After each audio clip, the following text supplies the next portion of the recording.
Hello humans, Master DinnerFlax here, bringing you the low quality content you deserve, and today we are talking about probably I won't say the worst card ever made, because there are cards actually worse than this, but it was probably the dumbest card ever released.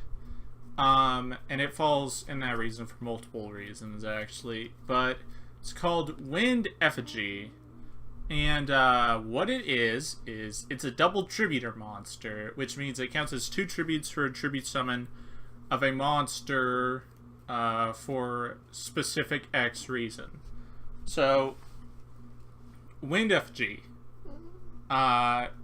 It counts for the tribute summon of a wind normal monster. It counts as 2 tributes. Well, okay. Isn't that just a worse version of Whirlwind Prodigy? The answer is yes. It's just yes. Whirlwind Prodigy has the exact same effect, only it can also let you tribute summon effect monsters, which is even more ridiculous in the fact that Whirlwind Prodigy came out in the Duel Monsters era, and this came out in Phantom Darkness. The set that, you know, power crept the game to a new level it's never seen since Invasion of Chaos. Yeah, that set. This came out in that set. Huh. Oh, now you see something weird with this? It's just a worse version of a card that came out 3 years before it. Okay, why would you make it? It's just, okay. So, the way it works is, if you, let's say you have a level 7 wind monster in your deck that's a normal monster that you want to tribute summon all the time. Well, you will run 3 copies of Prodigy before you even run 1 copy of this. Well, alright. So, that's not even the point. Like, the whole double tributor thing is bad to begin with, because double tribute summoning, a tribute summon that needs 2 tributes is only good if the card has immediate impact and then afterwards has impact on the board. That being said, Dark Magician of Chaos is one of those cards pre-errata, and the Monarchs are that level because they had impact on when summoned. They had impact on the field because of Domain. Like, that's the only time you ever want to tribute summon a 2 tribute monster.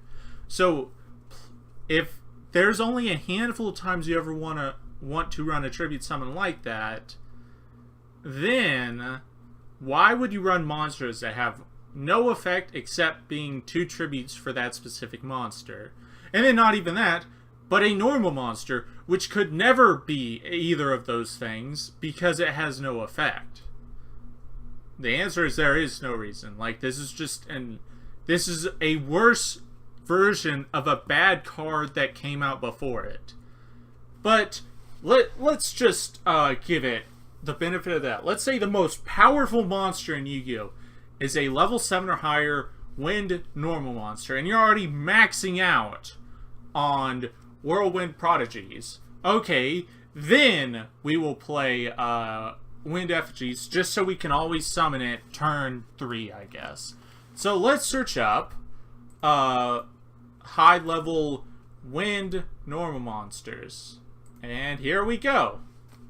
Oh, I forgot. High level. There we go. Search. Oh, my mistake. There is literally not a legal natural target in the game of Yu-Gi-Oh! For Wind Effigy. Huh. That's strange. But I'll tell you right now, there is one way you can use its effect. Simorg. Oh, you know that crazy insane card that restricts your opponent from setting? No, not this one. This one. While it's on the field, you can tribute summon wind monsters with 1 less tribute than required. So it's a high-level tribute monster that has impact on the board. Let's see if it has impact on summon. If you tribute this, summon this card by tributing only wind monsters, return up to 2 cards your opponent controls to their owner's hand. Alright, so this is starting to fit the criteria. It has impact on the board, and it has impact on summon. But it's still not a normal monster. This card is treated as a normal monster while in your hand. We solved the riddle. Don't ever do this. So, here's the thing that is funny. Any situation where you want to tribute summon wind monsters with 1 less tribute, because it's a normal monster in the hand, you can just activate ancient rules on it. There's no reason to ever tribute summon this thing. And even if you do want to tribute summon it to compulse 2 cards, which I guess is an okay effect, why would you ever run Wind Effigy over 3 copies of Whirlwind Prodigy, a card that does nothing? And this does less than nothing. Okay, it has 300 more attack, but that's just lodged in. This card is frustratingly badly designed that it just makes no sense. Oh, and here's the best part about this. This card came out after this card. So there was a period in Yu-Gi-Oh! Where they printed an effect monster with absolutely no effect in the game of Yu-Gi-Oh! It's like they released a set and like, oh no, Wind Effigy doesn't have a single target in the game. Well, I guess we better make one. Oh, we made a retrain of Simorg. Let's just tack that it's a normal monster while in your hand. Ship it, done. Perfect. Best monster of 2008. No! This is so pointless. But I've ranted on long enough about this card. It's funny that it exists. I find it hilarious that they made this card because everything about it is just wrong. It's like, it's a worse version of a bad card that came out before it, and it's more restrictive, and it only has 1 legal in the target in the game you can use, and that was made after it came out.